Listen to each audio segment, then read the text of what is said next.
아프리카 돼지열병을 막기 위해 모두가 총력 대응 체제를 가동 중입니다. 지역 축제 행사 취소 사태도 잇따라 생기고 있습니다. 장애인들이 구슬땀을 흘려 생산한 제품들을 교육기관인 강원도 교육청마저 외면하면서 법정 구매율을 채우지 못하고 있습니다. 학교 폭력을 은폐하거나 축소해 징계를 받은 교직원이 강원도에 가장 많은 것으로 확인됐습니다. 지난 4월 산불로 도내 5개 시군이 큰 피해를 입었습니다. 피해 복구 작업이 진행 중이지만 남은 과제가 여전히 많습니다. 시청자 여러분 안녕하십니까? 아프리카 돼지열병이 지난 주말에 추가 발병하지 않아 이번 주가 확산의 분수령이 될 전망입니다. 강원도에서는 지역 축제와 행사를 잇따라 취소하고 확산 저지에 온 힘을 쏟고 있습니다. 백승호 기자가 보도합니다. DMZ 평화의 길이 파주와 철원에 이어 고성에서도 중단됐습니다. 아프리카 돼지 열병이 강원도로 번지는 것을 막기 위한 조치입니다. 지난 4월 처음 문을 연 DMZ 평화의 길이 돼지 열병으로 개장 5개월 만에 모두 닫히게 됐습니다. 이게 잠정적인 거라서 저희도 언제까지일지는 예상이 안 돼서요. 돼지 열병이 좀 종식이 되면 그때 다시 재개할 수 있지 않을까 싶습니다. 앞서 춘천시는 지역 축제인 소양강 문화제를 아예 취소했습니다. 철원군도 태봉제 취소에 이어 DMZ 생태평화공원 관광을 중단했습니다. 양구군은 오는 10일 예정인 금강산 가는 옛길 걷기 대회를 취소했습니다.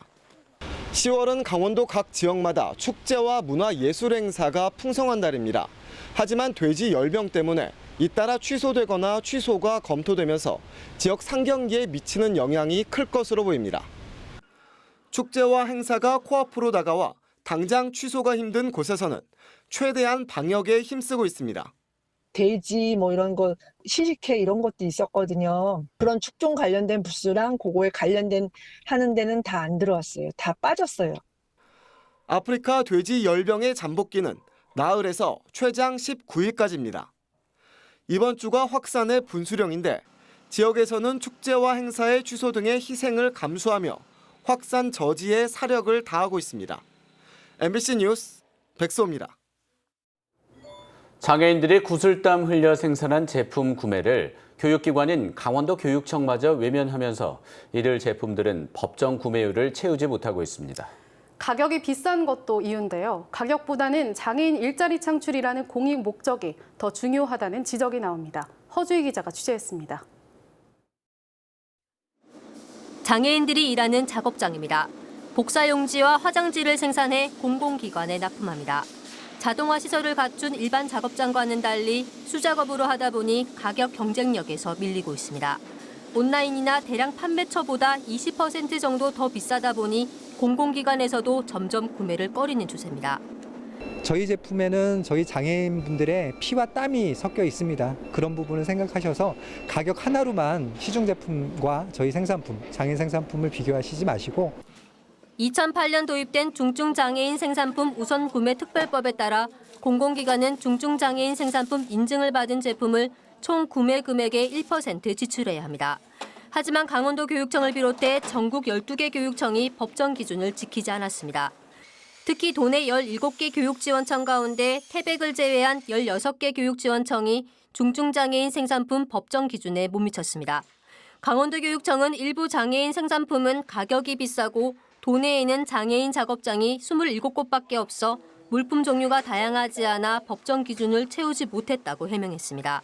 향후에는 아마 다른 시도에 있는 중증장애인 업체까지 고려해서 구매하는 걸로 추진해 보려고 합니다. 최저임금에 따라 인건비가 오르면서 장애인 생산품은 시장 경쟁력을 확보할 수가 없습니다. 이런 가운데 교육기관마저 최소한의 법적 기준조차 지키지 않아 장애인 일자리 창출이라는 공익 목적이 무색해지고 있습니다. MBC 뉴스 허주입니다. 현재 개를 키우는 사람들이라면 누구나 지자체 동물 등록을 해야 합니다. 잦은 신고 기간을 거쳐 특별 단속 기간을 운영하고 있지만 효과는 미지수입니다. 배연환 기자가 보도합니다. 애견 유치원에서 개들이 신나게 뛰어놀고 있습니다. 모두 동물 등록을 마친 개들입니다. 동물보호법에 따라 태어난 지 2달이 넘은 개를 키우는 사람은 지방자치단체에 동물 등록을 해야 합니다. 정부와 지자체가 지난 7, 8월 2달간 자진 신고 기간을 운영한 결과 강릉 3,024마리, 춘천 2,705마리 등 도 내에서 모두 14,000여 마리가 등록됐습니다. 동물 등록 의무화가 시작된 2014년부터 자진 신고 이전까지 도 내에 등록된 개가 43,000여 마리인 것을 감안하면 엄청난 수가 등록된 겁니다. 하지만 강원도의 경우 여전히 전체 반려견 77,000여 마리 가운데 30%가량은 등록을 마치지 않은 상태입니다. 동물 등록제 이런 거 들어보셨는지 해서. 못 들어보셨어요? 네. 그럼 등록 안 시키신 상태시겠네요. 그렇죠. 한다는 얘기는 혹시 들어보신 적 있으세요? 예, 얘기는 들어간 것 같아요. 근데 어떻게 하는지 아직 자세한 내막을 모르니까. 하지만 실제 동물 등록을 하지 않은 사람을 단속하기는 현실적으로 쉽지 않은 상황입니다. 다음 달 중순까지 한 달간을 동물 등록 특별 단속 기간으로 운영하지만 사법권이 없어 단속이 어렵기 때문입니다. 어쨌든 단속은 진행은 될 건데 이게 사실 실질적으로 과태료를 부과하거나 그렇게까지는 힘들 수는 있어요. 경찰을 대동하지 않는 이상은 개인정보 문제도 있고. 동물 등록이 의무화된 이후 도내 과태료 부과는 거의 전무한 것으로 확인돼 동물 등록제의 실효성에 대한 의구심도 여전히 남아 있습니다. MBC 뉴스 배현환입니다. 지난 4월 산불로 도내 5개의 시군이 큰 피해를 입었는데요. 강원도와 지자체들이 피해목을 제거하고 긴급 경관 조림을 시작했지만 풀어야 할 과제는 여전히 많습니다.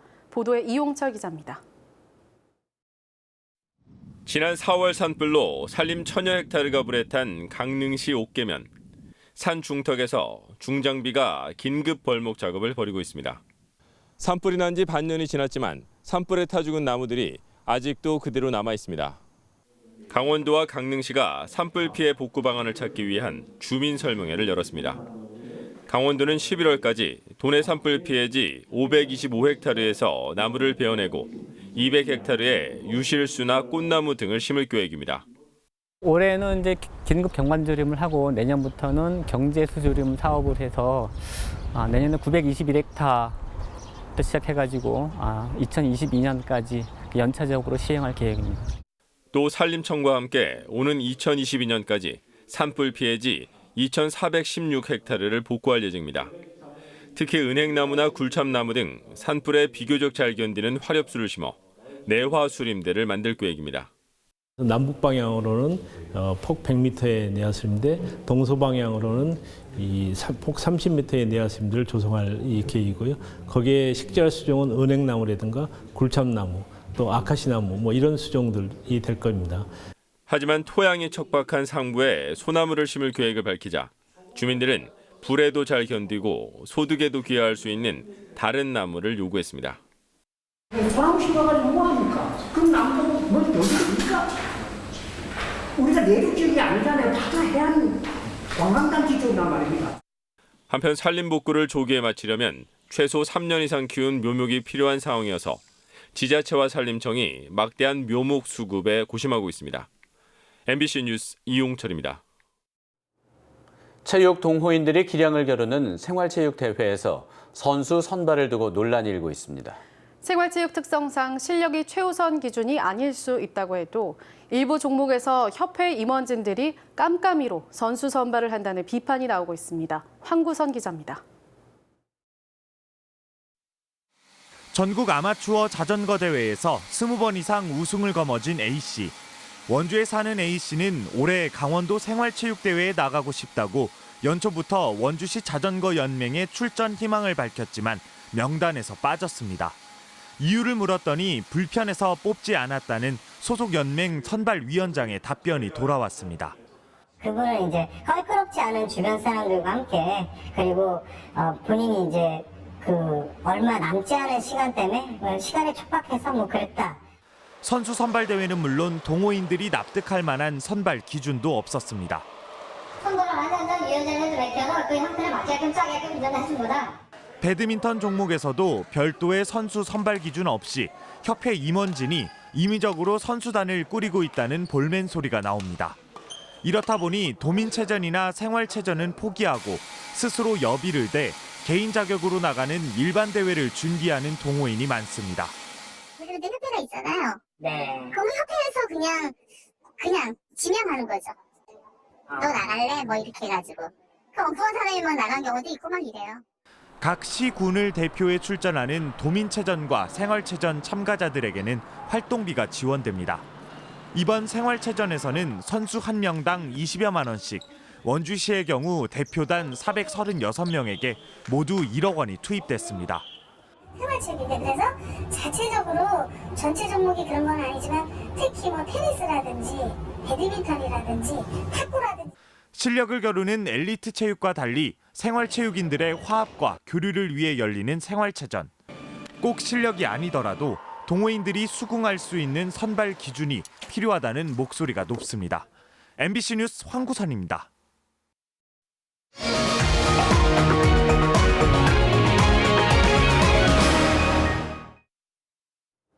아프리카 돼지열병의 도내 유입을 막기 위한 강력한 방역 대책이 계속되고 있습니다. 강원도는 철원 지역 축산 차량의 통제를 계속하고 주요 진입도로와 접경 지역 하천에 시군 소독 차량과 군부대 제독 차량까지 투입해 방제 작업을 벌이고 있습니다. 현장 순회 점검반과 현장 상황 관리반도 접경 지역 양돈 농가에 투입해 병의 전파 유무에 대한 감시를 강화했습니다. 아프리카 돼지열병 방역 조치에 따라 이동 제한 조치 중인 농가에 돼지 분뇨 처리를 위해 예비비 4억 8천만 원이 투입됩니다. 강원도는 일시 이동 중지에 대비해 비상용 가축 분뇨 저장통 10개를 공급하고 액상의 분뇨를 고형 퇴비화할 수 있는 톱밥을 구하기 위해 예비비 4억 8천만 원을 투입한다고 밝혔습니다. 이번 조치는 돼지 분뇨의 외부 반출 금지 조치에 대한 대응 차원이고 이동 제한 조치가 해제된 뒤에는 정밀 검사를 거쳐 공공 처리장 등에서 처리할 계획입니다. 강원도 산하위원회 중 지난해 회의를 한 번도 열지 않은 위원회가 38개나 됐습니다. 행정안전부가 더불어민주당 소병훈 의원에게 제출한 자료에 따르면 지난해 강원도 산하위원회 163개 중 회의를 한 번도 열지 않은 위원회는 38개로 미개최 비율이 23%였습니다. 이는 전국 17개 시도 중 미개최 비율이 4번째로 높은 것입니다. 강원도 산하 회의 미개최 위원회 비율은 2016년 22%에서 2017년 19%로 줄었지만 지난해 다시 증가한 것으로 조사됐습니다. 학교 폭력을 은폐, 축소해 징계 처분된 교직원 수를 조사한 결과 강원도가 가장 많았습니다. 교육부가 박찬대 의원에게 제출한 자료에 따르면 최근 5년 동안 학교 폭력 은폐 축소로 징계 처분을 받은 교직원 수는 강원도가 17명으로 전국 17개 시도 중 가장 많았습니다. 박 의원은 2017년 철원의 한 초등학교에서 장애 아동을 상대로 또래 학생들의 학교 폭력이 있었지만 해당 학교 교사 절반이 가담해 사건을 조직적으로 은폐 축소했고 최근 강원도 장애 아동 학교 폭력 사건도 학교 폭력의 은폐 축소 폐해를 보여주는 사례라고 밝혔습니다. 홍천에서 SFTS 중증 열성혈소판 감소증후군 환자가 발생해 야외 활동에 각별한 주의가 요구되고 있습니다. 홍천군 보건소는 지난 27일 홍천군 내초면에서 75살 A모 씨가 고열과 오한, 구토 증상을 보여 조사 결과 중증 열성혈소판 감소증후군 환자로 보고됐다고 밝혔습니다. 군 보건소는 농작업이나 등산 등 야외 활동 시 진드기에 물리지 않도록 피부 노출을 최소화하고 외출 후에는 샤워와 겉옷 세탁을 당부하고 있습니다. 한편 강원도 내에서는 올 들어 25명의 SFTS 환자가 발생해 6명이 숨진 것으로 집계되고 있습니다. 국내에서 처음으로 육각형 모양의 건물로 추정되는 유적지가 화천에서 발견됐습니다. 문화재청의 허가를 받아 화천군과 강원고고문화연구원과 시행한 화천 개성리사지 유적 발굴 조사에서 육각형 모양의 건물지가 확인돼 내일 현장이 공개됩니다. 문화재청은 이곳이 북한 금강산의 정양사와 건축 구조물에서 매우 유사한 양상을 보이고 있어 금강산 관광 등 남북 교류가 회복되면 두 사찰을 남북이 공동 연구해볼 가치가 있다고 밝혔습니다. 춘천시가 폐기물 처리 시설 운영 방식을 시민 공론화를 거쳐 결정합니다. 춘천시는 지난 28일에 이어 다음 달 4일과 10일에도 시민 토론회를 열 계획이고 시민들의 신청을 받아 찾아가는 마을 토론회와 현장 투표도 개최하기로 했습니다. 특히 다음 달 14일부터 17일까지 춘천 봄의 대화 홈페이지를 통해 투표를 진행할 예정입니다. 지난 2009년에 준공된 혈동리 폐기물 처리 시설은 하루 320톤의 처리 규모로 현재는 민간업체가 운영을 맡고 있습니다. 방송기자연합회가 선정한 이달의 방송기자상에 춘천 MBC가 제작한 공무원 출장비 문제 보도가 선정됐습니다. 오늘 서울 목동 방송회관에서 열린 시상식에서 춘천 MBC 김상훈 기자는 지역 뉴스 부문에서 이달의 방송기자상을 수상했습니다. 방송기자연합회는 공무원 출장비 문제점 보도는 처음이 아니지만 강원도 18개 시군과 춘천시 출장 내역 등 15만 건 자료를 입수해 분석하고 공무원 출장의 허점을 낱낱이 고발해 반향이 컸다며 선정 이유를 밝혔습니다. 오늘 오전 5시 40분쯤 홍천군 남면 명동리 인근 도로에서 73살 김모 씨가 몰던 화물차가 앞서가던 경운기를 들이받았습니다. 이 사고로 경운기 운전자 67살 신모 씨가 크게 다쳐 병원으로 옮겨졌지만 치료를 받다가 숨졌습니다. 경찰은 화물차 운전자 등을 상대로 사고 경위를 조사하고 있습니다. 고속도로에서 경찰의 검문에 불응하면서 경찰들을 다치게 한 30대 남성이 경찰에 구속됐습니다. 춘천경찰서는 38살 이모 씨를 특수공무집행 방해 치상 혐의로 구속했다고 오늘 밝혔습니다.